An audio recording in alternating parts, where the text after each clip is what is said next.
अथ श्रीदशावतारस्तोत्रम्।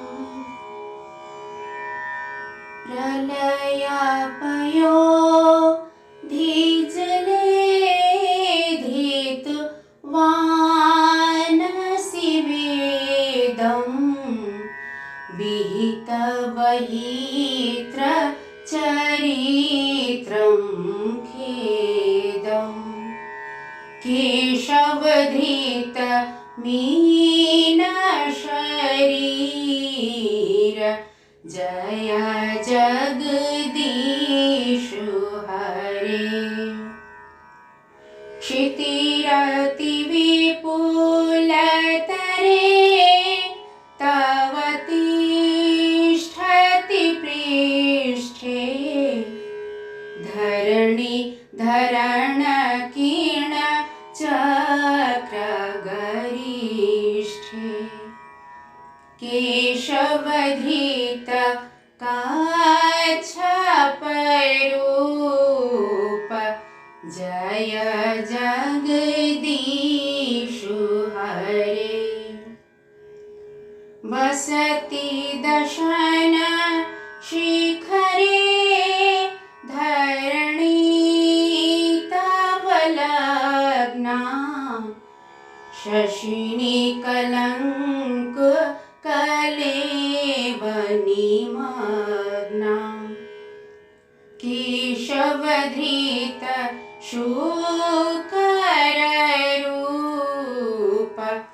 जय जगदीशु हरे। तव करकमलवरे नखमद्भुतशृङ्गम्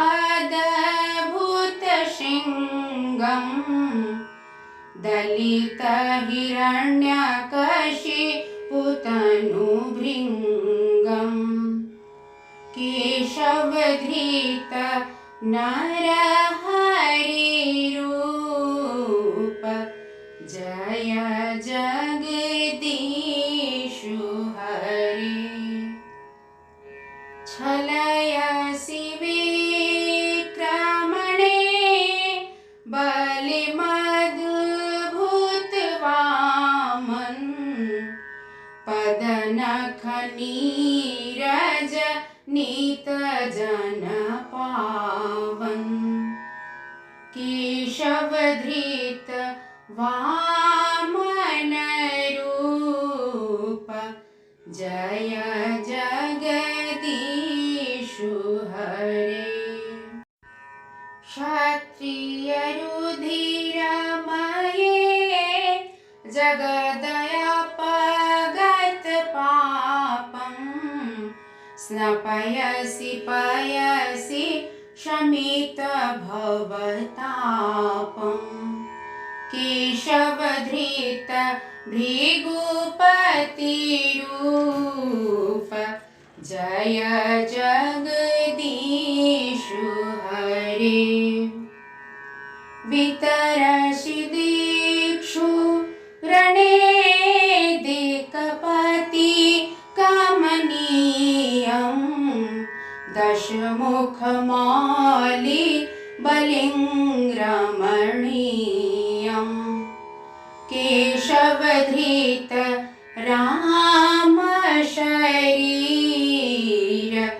जय जगदीशु हरे।